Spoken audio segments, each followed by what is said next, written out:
Welcome to the Binge Dietitian podcast. I'm your host, Jonathan Sumner, registered dietitian, focusing on helping men and women end binge eating, end food guilt, and finally say yes to life. This podcast is for educational and informational purposes only. It is not substitute for medical and personalized advice. Hi guys, welcome to this episode of Binge Dietitian podcast.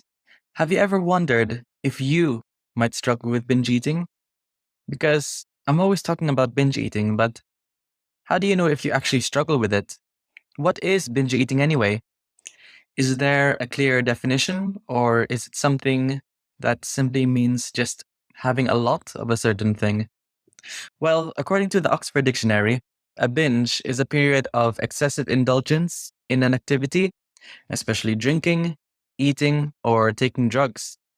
But the term binge can often be taken out of context and sometimes thrown around in a non-serious matter.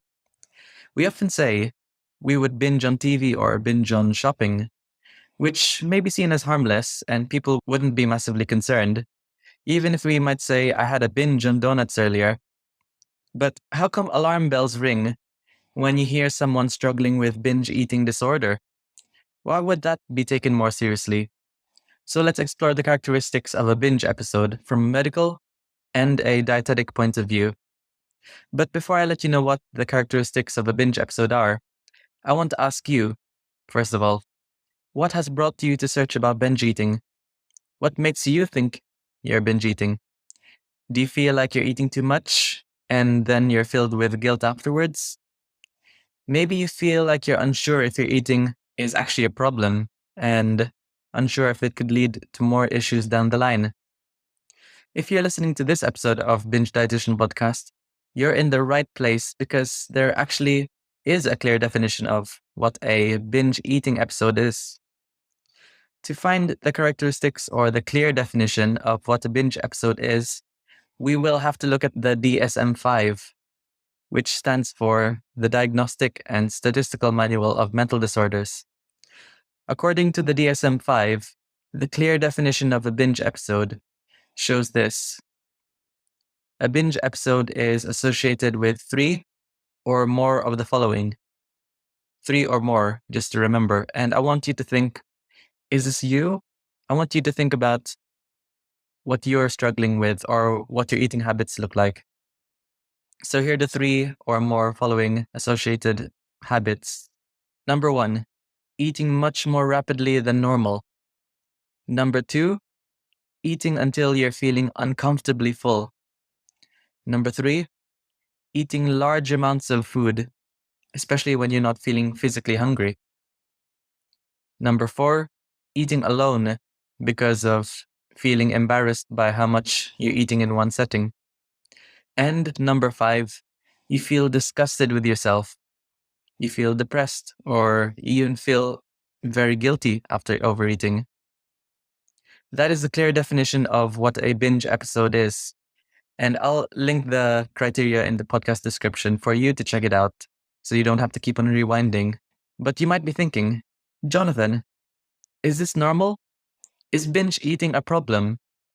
And my answer to that is yes and no. It depends. Let me explain this. When people eat a large amount of food, medically, it's classified as overeating. Overeating is completely normal. And overeating is just simply eating more in a given time period, such as, let's say, if we were to go to a birthday party, you would eat a little more than you would normally do. If you're having takeaway, or if you're at a wedding. But the difference between overeating and binge eating is with overeating, you have control over what you're eating. But with a binge episode, this is different because it's characterized by having no control at all. You feel like you're almost on autopilot and you sometimes can't stop even though you're physically full. So in summary, is binge eating a problem? Yes, if it is affecting your quality of life. Binge eating episodes are a disordered eating habit, and it may become a binge eating disorder if these binge episodes happen very frequently. And there are different criteria for how often people would binge to consider it to be in eating disorder. On that note, I want to add a disclaimer whilst I'm talking about this. This podcast is only used for informational purposes only and not to be used as a way of diagnosing yourself. But these may be a good way to start discussions with your GP or your health provider or doctor if you feel that you find yourself in these criteria for binge eating disorder. So you can be pointed to a qualified health professional such as a dietitian. I will include a leaflet link for a brochure to share with your GP, which is your general practitioner or doctor, or your health provider on what to discuss if you may think that you might be struggling with binge eating in the description of this podcast. So if you're thinking, that's exactly me. I struggle with eating rapidly until I'm uncomfortably full. Then I start to feel embarrassed, depressed, or even guilty after eating so much. Well, I want you to know that binge eating episodes are much more common than you think.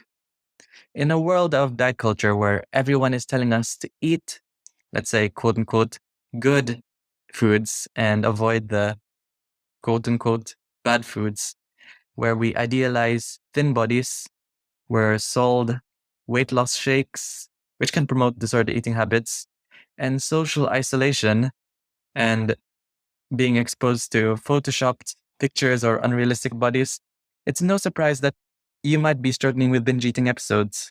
But a learned habit can be unlearned. We did not have binge eating when we were toddlers. Well, hopefully not. We may not have had it as young teenagers, and what can be learned can be unlearned. Binge eating recovery is possible, and I've helped many men and women break through their binge eating cycle and start to enjoy life, enjoy food, and not feel guilty anymore. So I'm going to end this quick episode here because I've probably explained a good handful and it's a lot to digest. So keep your eyes peeled, or should I say, keep your ears open for more episodes on where I guide you to be free from binge eating. So in summary, once again, here are the criteria for binge eating episodes according to the DSM-5. Binge eating episodes are associated with 3 or more of the following: eating more rapidly than normal, eating until you're feeling uncomfortably full, eating large amounts of food when you're not feeling physically hungry, eating alone because you're feeling embarrassed by how much you're eating, and you feel disgusted with yourself, depressed, or even very guilty after overeating. And these are things you can bring to your health provider.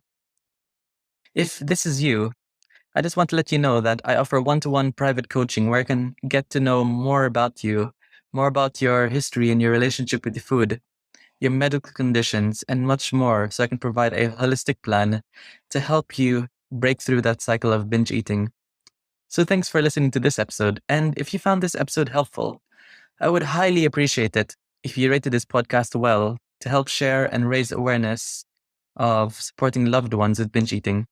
So thank you for listening, and remember, all the links that I spoke about are in the description of this podcast. So see you next time.